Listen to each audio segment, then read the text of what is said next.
Assalamu alaikum wa rahmatullahi wa barakatuhu. Good afternoon, ladies and gentlemen. And we are indeed delighted to have this second session and the first session of this year to present our audited account for the year ended 31st December 2022. I have my team with me, Mr. Baker Lamri, our General Manager Production Services. We have Lata Ramakrishnan, General Manager Risk Management, Mr. Chandrasekhar, Chief Compliance Officer and Chief Finance Officer, Mr. Manish, Head of IT, and Mr. Douglas, the Board Secretary of the Board. Welcome all of you. And let us take you briefly through the history of the company. Let's have the slide number 1. As you're all aware, Alemania was formed in the year 1997. We acquired the business from Bank Muscat, and we started with a capital of 3 million. And currently, as you are all aware, which we are standing at about 70 million in net worth approximately. We have a very eminent board of directors headed by our chairman.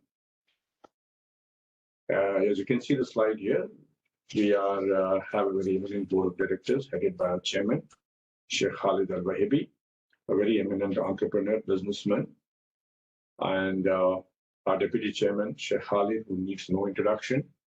He's a very well-regarded, well-known figure in the banking and financial sectors.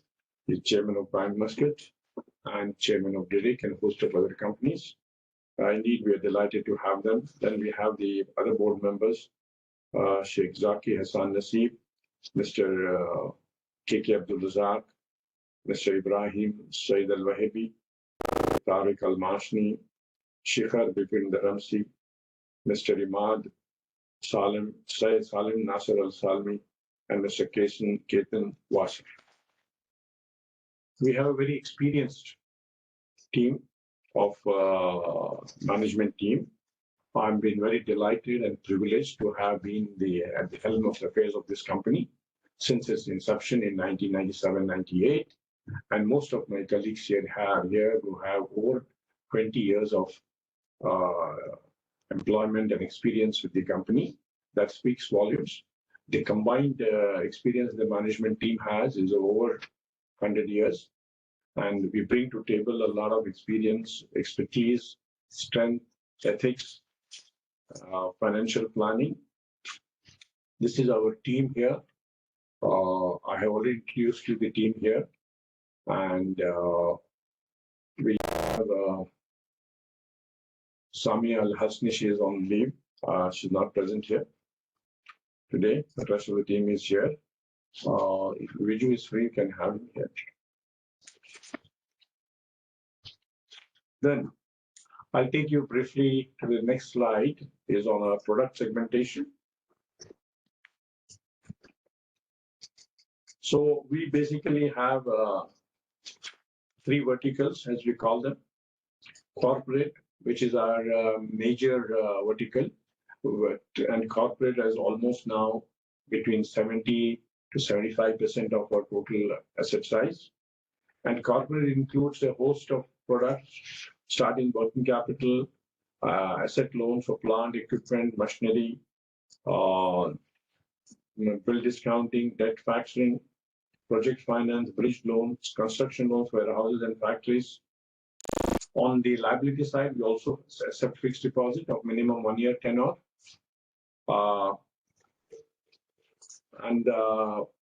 Most of our clients have been in the large cap segment, blue chip companies, large family businesses, etc.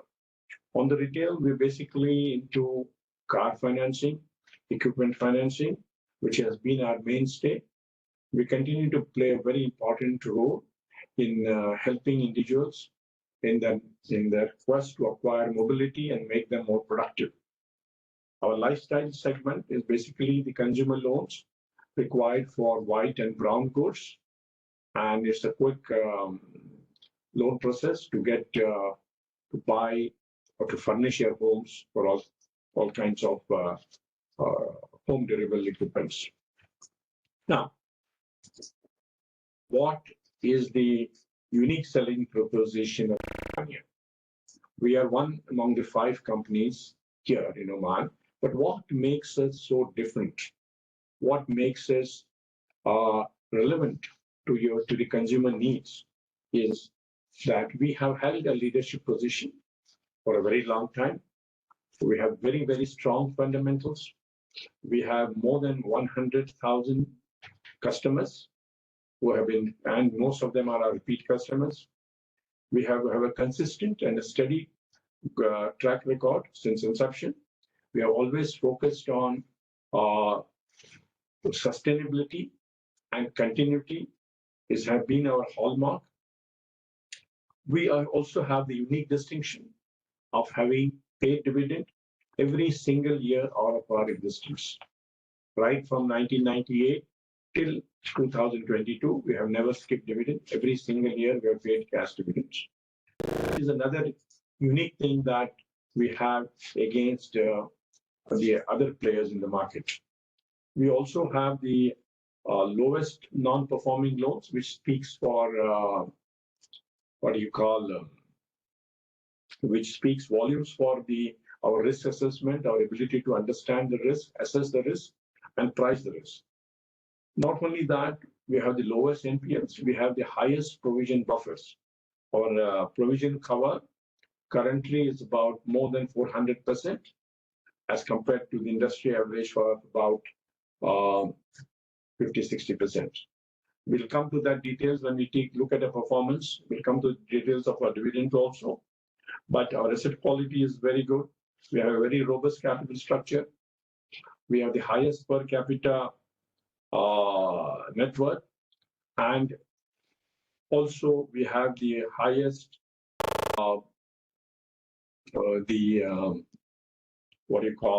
the capital adequacy is the highest for the company. Our debt is almost very, very low as per a finance company, and we have been continuously rated very high by all the regulators. Here's a brief history of the dividend paid. As I mentioned earlier, as of end of December 2022, we have paid a total dividend of 478%, 478.62%. The dividend history, gentlemen, is visible to you. Starting from 1998. 1998 was the first year of operation when we closed, and right up to 2022.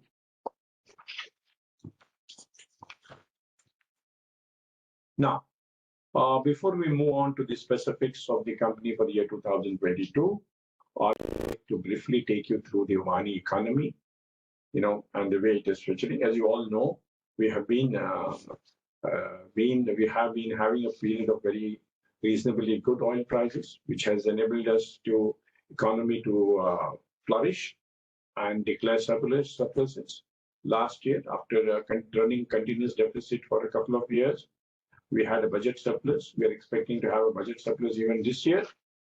The government of Oman, in its wise and fiscal policies, also has repaid the debt, bringing down our debt to 43% of the GDP as against 83%. So that is a very remarkable achievement. In response to all these measures, we have seen the rating agencies improve the ratings for Oman to BB in April 2022 and affirming a stable outlook. So that will enable Oman to participate in the global debt in a very competitive terms, at favorable terms. There is an immense appetite for Omani debt, which you have seen in the kind of rates that we are now getting on international debt, and we will move from strength to strength here. These are the ratings by various rating agents: Moody's, Standard & Poor's, and Fitch. 2023, as per the latest World Economic Outlook report, the global projected growth is about 3.4%, rising to 3.1% in 2024.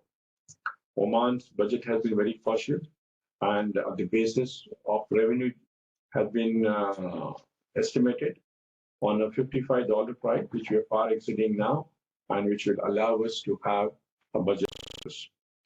The IMF expects Oman real GDP growth to reach 4.1% in 2023 and 1.9% in 2024. And so overall, we've seen that we have a tremendous economic growth, economic stability. Our fiscal fundamentals are very good. We are one of the few countries in the world to have a surplus budget.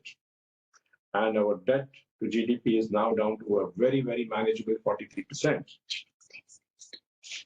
The government of Oman has also introduced several new measures. As you can see here, digital transformation has been one of the key objectives of the government. We also have the diversification of the economy, creation of jobs, social harmony have all been the hallmark of Oman. These are the growth projections here. They're very clear on the graph. And these are the preliminary results for 2022.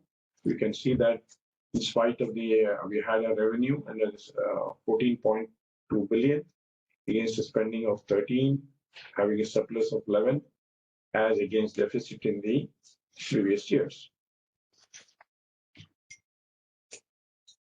Here's a brief view of the fiscal performance of Oman from 2016 to 2023. As you see, we started running a deficit from 2016, especially because the oil prices were historically low, and then we have regained, and we ran continuous deficit, and our borrowing also had gone up. So 2022, there was a remarkable turnaround. The estimates for 2023 are a deficit, but that is because the oil, the budget estimates of our oil price revenue is at 55. Currently, the average is about 77. So we expect to have a surplus in the year 2024. As you've seen, the debt position of Oman is very strong. There is a tremendous appetite for Omani sovereign debt as well as non-sovereign banking debt. I think we also been able to attract far more amount of money than what was asked for, which is a very extremely good sign. And considering the surplus this year, we expect the position to be still better. Debt to GDP is a very important indicator of the fiscal health of any economy, especially in the developing and emerging markets like Oman. We used to have a historically low debt of 4.93%, and it went up to a high of 61% in the year 2021, estimated in 2022, thanks to the prepayment of the debt. We are now at 39%. Our ratings have improved, and it looks like a very bright future for the country.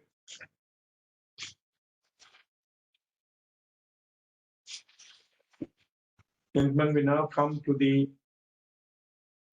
performance review of Alumania for the year 2022.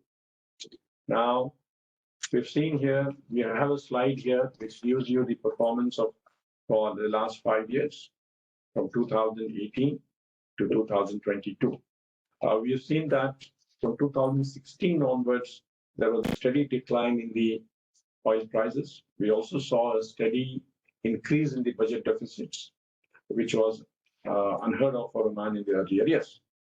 These two coupled, we had a very moderate growth in these years.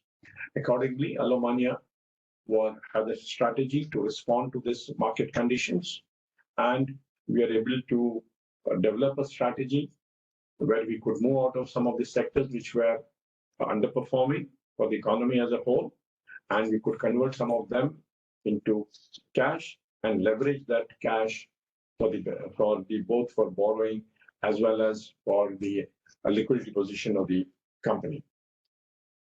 Now, there has been a steady increase in our net worth from right? In spite of paying the dividend, excepting the COVID years of 2020, where we had to provide because of the deferment and other issues that were there. I think that our profit has remained by and large consistent. Now, let's move on to the year 2022.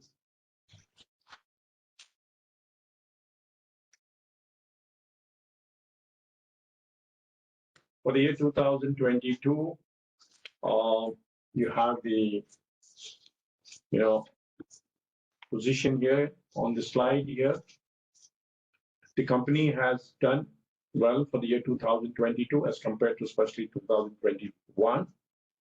The gross assets, as you can see, grew by 13.2% to 132 million. The net assets stood at 119 million, as you can see on the slide there. The total assets were 206 million as compared to 197 million. So we have posted a net profit of 2.75 million. Go to the previous slide, of 2.75 million, which is 7.28% net growth over the previous 2021. We have made a provision of about 2.3 million, and the non-performing loans portfolio for the year end 31st December 2022 is 3.966 million, which is 2.99% of the receivables, which is the lowest in the industry and lowest in the financial services business. Our total provision is now about 13.4 million against an NPL of 3.99 million, which gives us a coverage of about 400% plus. And we are the only player in the industry which has a negative NPL ratio. Our negative NPL is 3.66 as compared to the positive NPLs for most of the other players in the industry. We also have adequate provision for all the deferred loan portfolios, and we have an extremely clean book. We have tremendous amount of liquidity, which has been deployed profitably, and we have the ability to move in as soon as we see the growth. As you saw, we already grown by about 13%. We are expecting a sizable growth this year. I wouldn't like to get onto the specific numbers on the growth, but we hope that both our growth in asset size as well as profitability should augur well for the company. We are in the advanced process of launching a mobile app, which should be ready to be launched before the end of the second quarter, which will allow us to almost do a digital transformation for the company, offering all our product and services digitally and having the ability to offer a wide coverage in the entire country. This is expected also to increase our customer service, increase our ability to respond to customers instantly, and be available to every customer on each and every smartphone in the country. We continue to be cautious in lending. On the challenging side, as you all know, gentlemen, we have seen the interest rates going up. We also seen the LIBOR rates going up. The short-term rates have also increased. You are well aware that it is in public domain that the repo rate is now in excess of close to 6% by the Central Bank of Oman, in line with the LIBOR or the Fed rate. Therefore, we have been well placed in terms of liquidity to that extent that we are protected as compared to the other. Our interest cost continues to be about 150 basis points lower than the industry. We continue to attract a large number of borrowers, high quality borrowers. And here's a bit of peer analysis that we have for you on some of the important points here. This is the non-performing loans for the company. This is based on the published accounts. These numbers are based on published accounts. So for Romania, our non-performing loans for the as of 31st December 2022 was 3.965 million. Provision for bad and doubtful debts was 18 million. NPL as a percentage of assets is 2.99%. NPL coverage was 465%. Net NPL was negative at 3.66%. Now, I wouldn't like to take the name, but you have the chart clearly here for our peers. The average for the industry, if you see the 74 million, 39 million, 21 and 31 million NPLs, and NPL as a percentage, the average NPLs for the industry will be in the range of about 35 to 40 million as compared to about 3.9 million for the company. The NPL as a percentage of assets for Alumania, it is 2.99. For the industry as a whole, without Alumania, the average is 21.48%. NPL coverage for us, Alumania is 4.65%. For the industry, NPL coverage is only 68%. That means the industry does not have even 100% cover for the NPLs. Then net NPLs is a positive 10% for the peers as compared to negative 3.6 for the company. Another important parameter that I would like to tell you here is the key way to measure the efficiency of the company is one on the basis of non-performing loan percentage, which is the lowest for us, most probably in the banking and the non-banking space, as well as if you take the total overheads as a percentage of assets, the total overheads as a percentage of assets for the December 22, end of December 22 for Alumania is 2.33% as compared to average in the industry of 3.7%. Now, total overhead as a percentage of total income was 32.5% for Alumania as against 38.28% for the industry.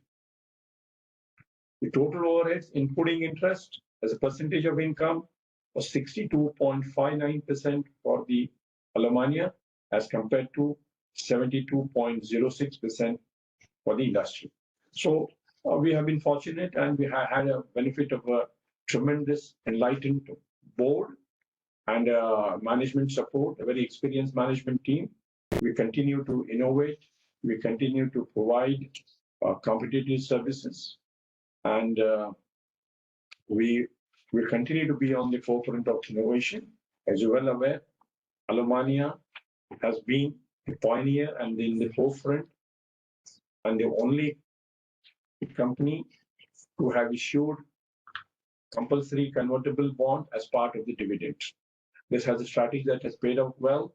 It has allowed us to moderate our equity growth, maintain our dividends, at the same time increase the net worth and the capital adequacy. We historically, last year, gentlemen, we're the first company in the country to have permission to issue non-convertible bonds as dividend. That's an amazing innovation that we had, and we are the only and the first company in the country to have that product, which we did it last year. So we will continue to innovate. We will continue to be on the upward circle of the innovation cycle, because today's innovation is tomorrow's history. And so we have to be on the growth and the innovation path every single day. I think that speaks volume that one of our primary objectives is sustainability and continuity, and we'll continue to follow those two guidelines. Now, on the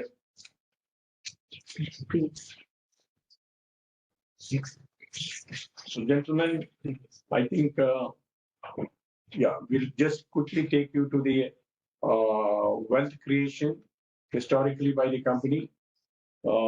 As you can see here, the total capital provided by the shareholders since inception is about 43.3 million, including the share premium account. Against that, the company has paid a cash dividend of, can you somebody read that? 54.5. 54.5.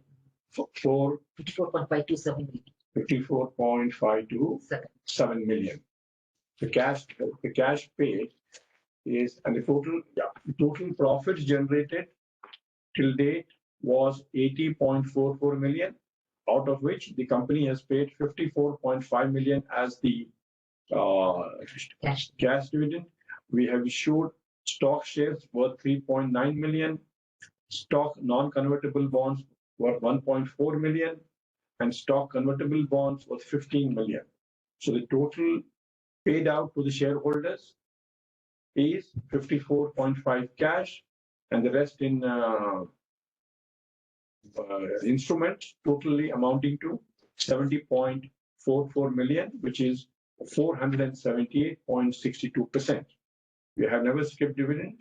So after starting with the total money received from the shareholders of 43 million, our current net worth is 67.7 million. We are very humble and we're proud of our record, and we assure you, our investors, that we will continue to work on this central theme of making Alumina a premium and a very value-added player in the industry. So, ladies and gentlemen, now I think we have done some presentation. If you have any questions, I would appreciate if you please, before asking the question, please let us know your name, designation, and if the company, if any, you represent. Thank you very much.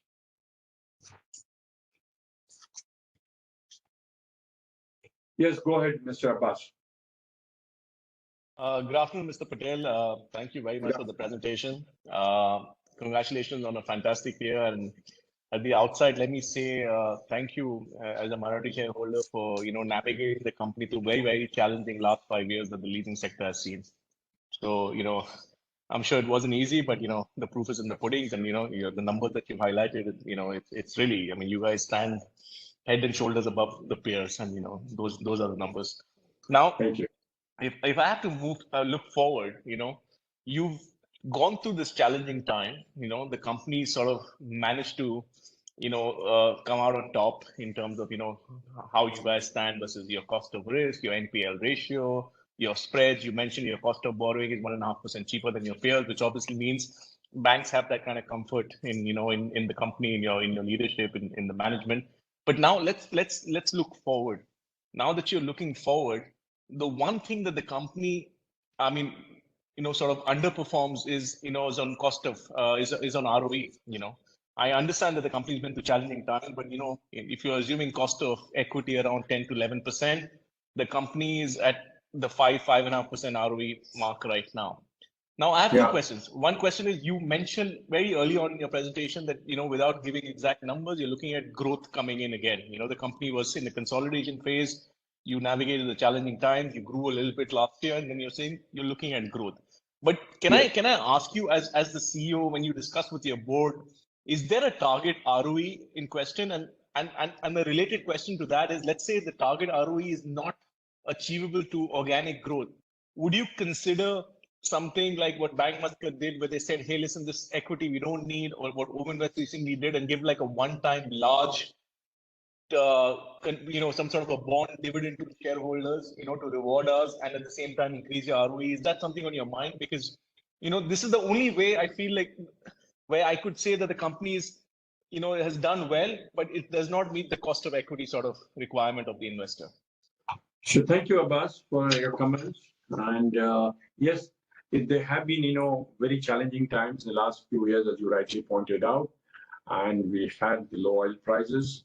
We had challenging times even before COVID, and only COVID therefore added to those problems. And we have gone through a massive deferment as the industry as a whole. And also now, if you see the current year's challenges have also been there. What we are saying about is that I look at and say we have to look at how is the industry performing as a whole, right? Now, if you look at the 5-year dividend track record, right? Now, the key element to the shareholders, the investors, is the dividend paid out, right? We continue to be probably one of the highest dividend payers in the industry. And not only that, we have been the second highest, by and large, payers of dividend in the banking and non-banking space, right? That means for low ROI is a generic thing for the economy as a whole. It's not something which is very much related to the as an individual player. Now, I don't want to tell you the name. You are much more aware. If you look at some of the leading players outside of the industry, but in the banking space, they have billion-dollar asset sizes. The equity this probably runs into $500 million to $1 billion plus more. I'm talking in general, and many of them are unable to pay dividends, right? I'm not enamored by size. Size by itself does not mean anything unless that size guarantees you an economic reward. Now, like I said, this thing, if you look at our economy as a whole, the GDP growth as a whole, the economic growth that is there, the growth in the employment, and so on. Now, if you try to run beyond these parameters, there is a great danger that you could then run into some serious issues, especially for financial institutions. They're not immediately visible. They're visible with a lag of 1 to 2 years. Therefore, I appreciate your point, and we are aware about that. But what we are going to do, we will not grow at the cost of quality. We will not grow at the cost of shareholders' equity. We will not grow and make provisions. We will grow to enable us to make higher dividend, right? The last 2 years, in spite of challenging times that we have paid our 12% plus dividend, which speaks that we are aware about the shareholder expectations. We believe that they have to be rewarded for the risk that they take. And coming back to the growth, I wouldn't really want to put a number on that, but we do expect a substantially large growth in our profitability. Sometimes it's too early to say things because there are imponderables here. We are integrated into the client's businesses over a period of 5 to 10 years. We're not like selling a television, raising an invoice. You get your money at the end of the story. When we lend money, you get integrated into the client's business, right? And we are invested into every segment of the Omani GDP because we have, in all the verticals that we are there, retail and corporate, we are there everywhere. Therefore, though we see that I'm very optimistic about this year, but I wouldn't like to place a number because any of those things can suddenly, go wrong. There could be, as you say, there could be a slip between the cup and the lip. So, but I can say that, yes, once we release the first quarter numbers, you will get an idea at what kind of growth that we are projecting. So I think we are expecting growth this year because we have been well provided for very year for most of the contingencies. As of now, I do not see any major contingency that we have to provide for. We are well covered, and therefore, I think both in terms of assets growth as well as in terms of profitability, we should be on a new growth path. Thank you, Mr. Patel, for the very nuanced answer. I appreciate that. So just a follow-up on this question. Then in that case, I agree with you that growth for growth's sake is not, worth it, and especially in a sector like yours, where the challenges of growing too fast will only come and bite you a couple of years down the line, which we've seen across the sector, not just leasing, or in banking as well.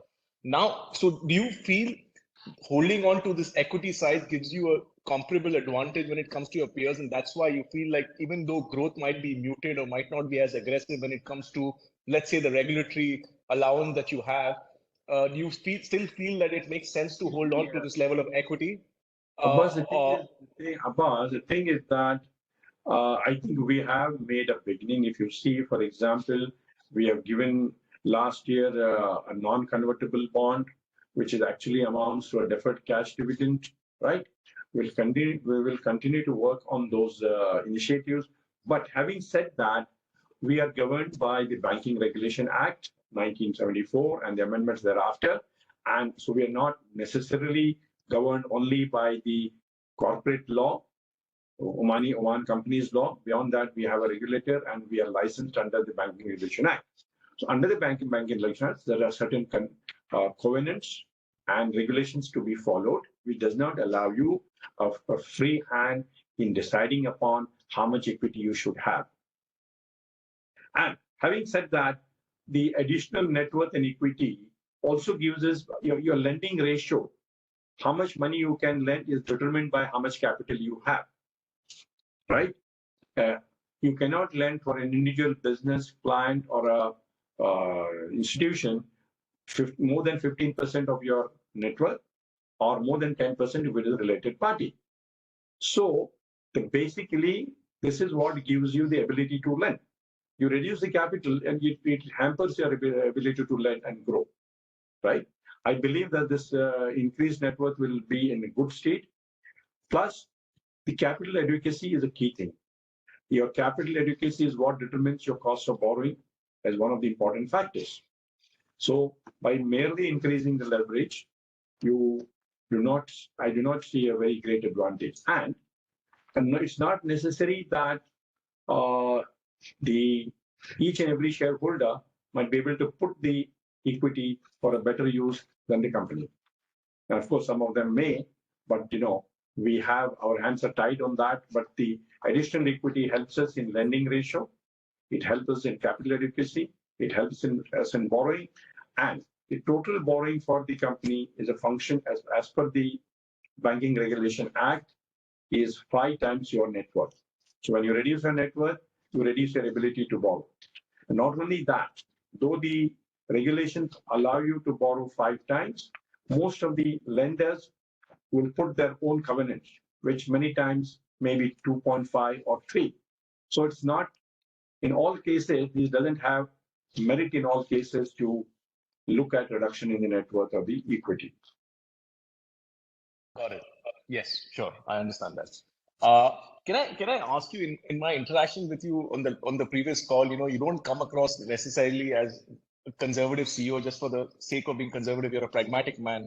And you mentioned obviously the kind of NPL ratio that you're sitting on, and there's a negative net NPL ratio. So, but can you tell me the advantage of running a negative ratio? I mean, if it doesn't help you to sort of shield, it's like doesn't this. help you. Yes, sir. Many times what happens, now we look at the deferment that was permitted, right? We almost had deferred almost every loan for about 1.5 years, right? Merely because we came out of the deferment as a concession to the industry as a whole, I'm talking about the banking and non-banking here, that it allows us, the regulations allow us to maintain the client status in the category that he was pre-COVID. So let's say a client was marked as good. We have categories like good, stage 1, stage 2, stage 3, depending upon how the client is performing and how his financials are and how is his repayment track record, right? Now, let's say that pre-COVID, the client was 1 in stage 1, right? Which is the top stage. Now, in the 18 to 24 months, let's say the client has deteriorated, which I can see from his numbers that we have. The client was not able to demonstrate repayment track record because he was not required to pay, right? As you move out of COVID, the regulations allow that the client status can be maintained at the same level as what it was pre-COVID, right? But when it comes up for the next review, I know that this client will have to go to stage 2 or stage 3, and a provision would be required. What we do, Abbas, in those cases is that we have something called the management overlay, where we provide for those clients in anticipation that we know that their financial standing and their financial health has deteriorated, and there is quite possible that they might have to require provision. Now, what does happen? You ask me, what is the advantage of this? This is 2 advantages of this. When the contingency happens, and I don't have to take the names, when the contingency happens, what do the lenders do? The lenders skip the dividend or reduce the dividend or ask for more capital from the shareholders. Now, this is something that I want to make it very clear here. If you do not provide for the contingency, you do not anticipate, if you do not show the foresight, then what happens when the contingency arises? You are saying, oh, this year is bad for me. I'm going to declare a loss, or I'm going to reduce my profit by 90%, or still worse, my capital has fallen. Shareholders, can you give me some new money? Now, as I made one point to you, that we look at sustainability and we look at continuing performance. So what happens is that I can say that by and large, our performance that we showed to you is maintainable. If the contingency doesn't happen, you have a windfall. If it happens, your returns are still guaranteed. That's the reason why Alumania has never skipped dividend in its history. And that is something that no other player can say that, excepting us. Sure. I was coming from the place that, you're looking at 400% provisioning coverage and, you navigated through the challenging time, and like you rightly said, it didn't begin with COVID. It was because of the economic slowdown even before that. But now, in your sort of prognosis for Oman's economy, you mentioned some numbers and I kind of, echo your view that things are looking good for the country. Things are looking bright for the country, especially where oil prices are, especially the sort of reforms that the country is undergoing. In that context, do you feel this 400% provisioning is a bit conservative? And is there a one-time sort of? As I told you, probably you missed my point. My point was that what happens if like I said, post deferment, the client's rating has to be maintained what it was pre-deferment. Even during the period that, let's say, the client has deteriorated financially, right? So when those clients come up for the next review, they might need provision. In anticipation of those kind of accounts, Alumania takes a proactive action and we create something called the management overlay. Now, what this ensures to you is that if the contingency were to happen, you're still assured of your performance and a dividend. If the contingency doesn't happen, then there can be a windfall. All right. Okay. And so the windfall. Mr. Abbas, okay, sure. If you can give somebody else a chance. Sure, of course, yes. We have Mr. Mukesh Kothari. Yes, Mr. Mukesh Kothari. Hello, gentlemen. Thanks for giving us the opportunity. I have just a couple of questions. One is on the asset side, and on the loan side, and then on the deposit side. So on the loan side. Can you introduce yourself, Mr. Kothari? Yeah, sure. Sorry for that. So by way of introduction, I'm Mukesh Kothari. I'm part of Jade Research. We are a India-based research company looking to cover Middle East markets. So we are in early stage asset. We have just started covering Middle East and in specifically Oman market, looking at the interesting opportunities that are available there. So we are just trying to understand this space as of now. Go ahead with the question. Yeah. So looking at I look at the term deposits in your balance sheet of about 85 million for the last about 1.5 years. Any specific reason why, which is deployed at 0.5 to 5% in that range? Any specific reason why this money is not deployed? Given out as loan instead of keeping it as a deposit? Okay, very good question, Mr. Mukesh. You see what happened, if you look at historically in 2015 and 16, our asset size was pretty higher. The loan book was large.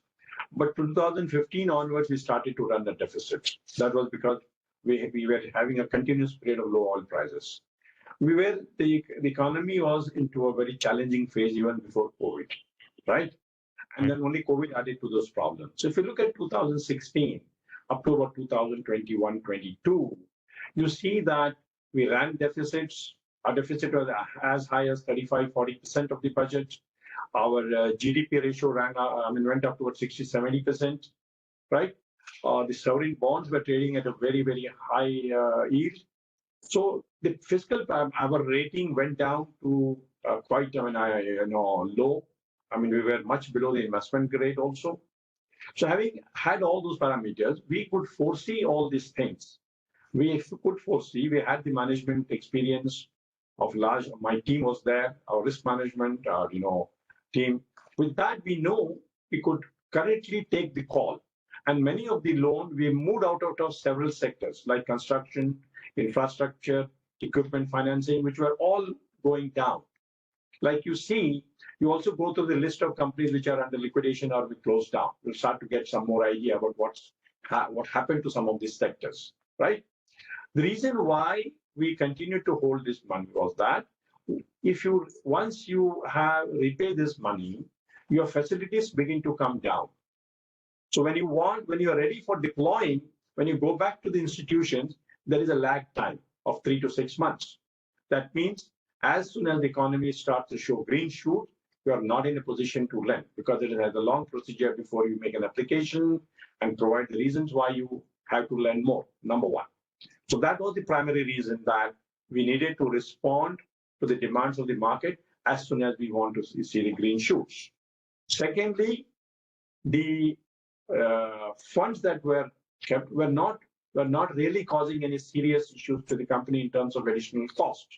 In fact, they gave us a tremendous amount of advantage.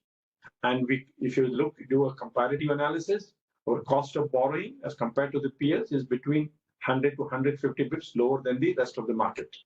So these are the advantages. And you can also see now that from 21 to 22, we had a 13% growth, right? We didn't have to go to a bank or institution, wait there and say, can we have the money? It gives tremendous confidence for our clients to know that their needs can be serviced. We didn't have to tell any of our clients, sorry, wait till we get the money, we'll lend to you, as it is quite a practice that we've seen happening in this space. And also, we are forecasting a reasonable growth in the asset size this year. So as and when the opportunities arise, we'll continue to deploy that money. Until then, it has given us a very, very good leverage and ability to negotiate much better rates. Fine, understand that. So basically, the thought process is like being conservative yet aggressive when it comes to opportunities. I mean, if I can understand that correctly.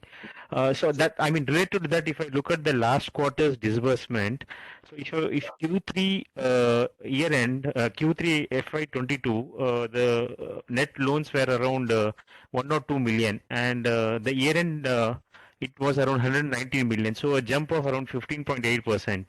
So, I mean, do you think that the opportunity has opened up in the market, and where, if so, because I see a 15.8% jump quarter on quarter in the net loans. So, what sort of deployment are you going to? I mean, will this 85 million cash that you have in terms of deposit, will it help in deploying? Do you see opportunities, and how fast can these be deployed going forward in this year? We are not going to be, what you call focused on how much we can deploy, because we have the ability to raise the money, right? So we have the ability to raise money. We can borrow 5 times our net worth. That means we have the ability to borrow 350 million Omani riyals, right? Currently, our borrowing is about 100 or so. So what I'm saying is that we are not short of funds, and we're not going to be only dependent on deposits. If there are growth opportunities for 200 million, we'll take it. But the thing is, what we do is that, our philosophies here is how to think within the box and then not outside the box. And what we mean by that is that we define and we draw our parameters of credit, the quality of credit that we want. And we say, this is the circumference of the quality that we have. Whatever falls into the box, we'll take it, right? So we are not set ourselves any specific target or anything. But having said that, I am expecting a robust growth this year.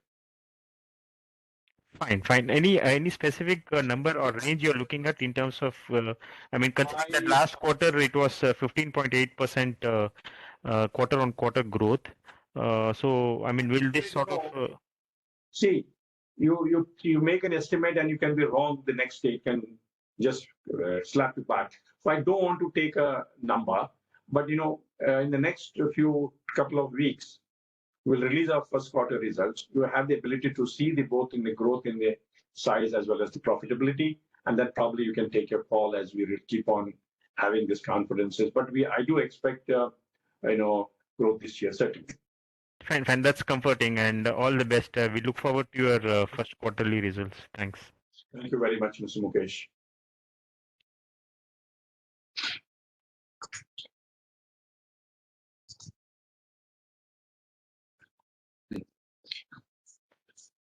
Yes, Mr. Abbas, you have another question? Yes, Mr. Patel, thank you. Just wanted to check, you've obviously spoken about growth, you've spoken about the risk as well. How do you see net interest margins or spreads behave, given that, what's happening at interest rates around the world? How do you see Alomania sort of coping with that? I was seeing your notes. I saw your cost of borrowing has moved up very, very marginally, which is actually quite heartening. Is that, what sort of conversations are you having with your bankers right now? What sort of conversation are you having with your clients right now? But before I come to the Alomania, let's look at the question in general, like the interest rates, right? Now, I know you probably have as much as a feel or better than many players here. And if you look at what's happening in the United States, right? And, in spite of what happened on the banking sector there, with the Silicon Bank and, Signature Bank and then Credit Suisse and all that, the Fed persisted in increasing the rates. And they also indicated that you can still look at one or two more rate increases. So I think fighting the inflation is a very, very key objective of the Fed there. And having said that, we had a mirror-to-mirror action here in Oman. Obviously, every increase in the Fed rate has been followed by an increase in the repo rate within a matter of a day or hours or days, right? So now we know that Riyal Omani is pegged to the dollar, and to that extent, we'll have to mirror the policies that are there. Obviously, otherwise there will be a mismatch. We cannot have a low interest regime and a high dollar cost regime, because simply that would happen is money would then move into dollars, right? Sure. So now I'm going to ask you, what is your view on what do you think how do you think the interest rates are going in the United States and therefore in Oman? What is your take on that?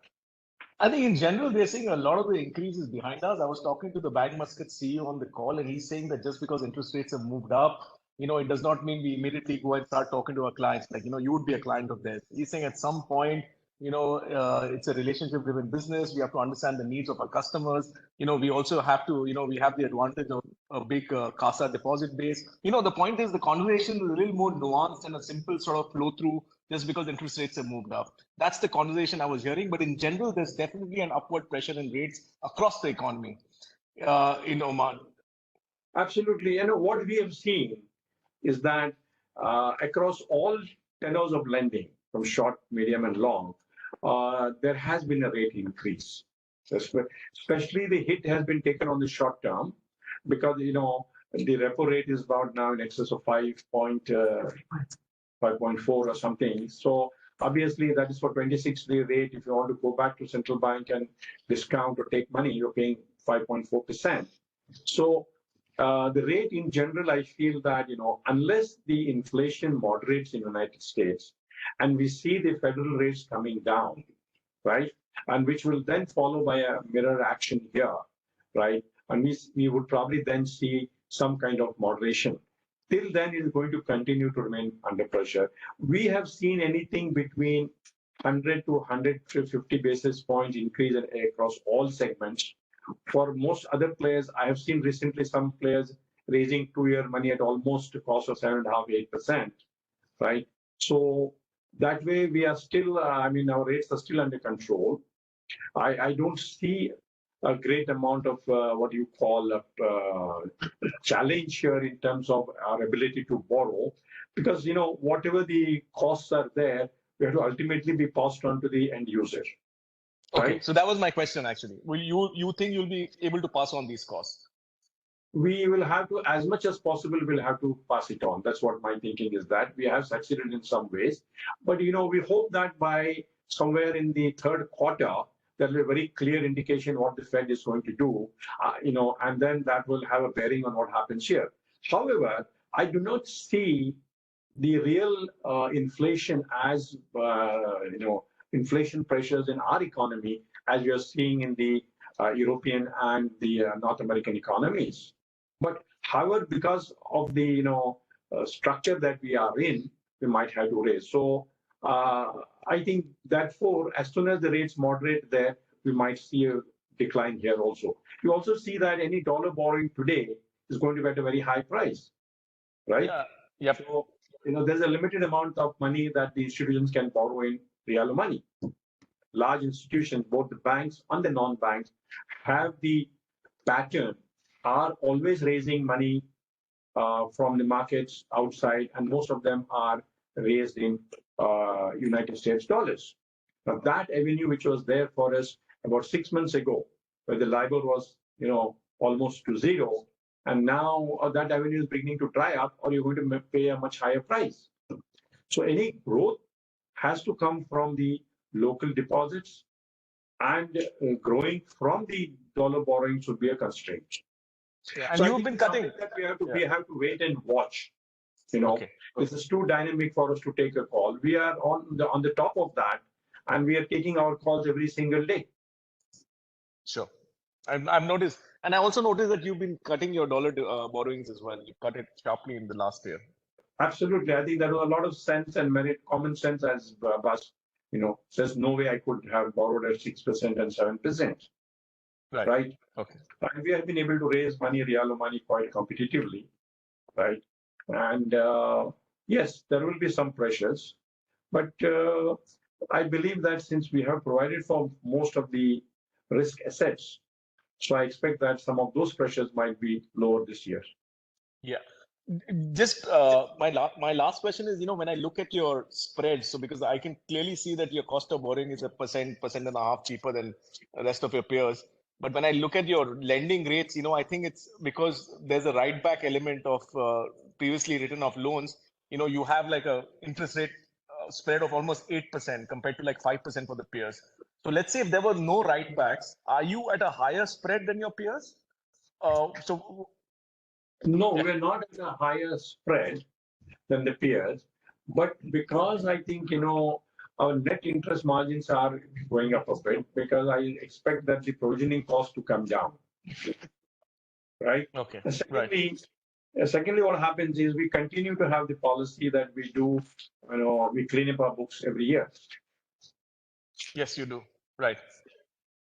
So I think that the net margins will be quite robust for the company, at least this year and next. Okay, that's good to hear. That's all from me. Thank you very much for patiently answering my questions. All the very best to you and the team for 2023. Thank you very much. So, gentlemen, if there are no further questions, thank you very much. We appreciate your logging in and hearing us out and giving us your valuable time. We really appreciate that. And thank you very much. And have a good afternoon.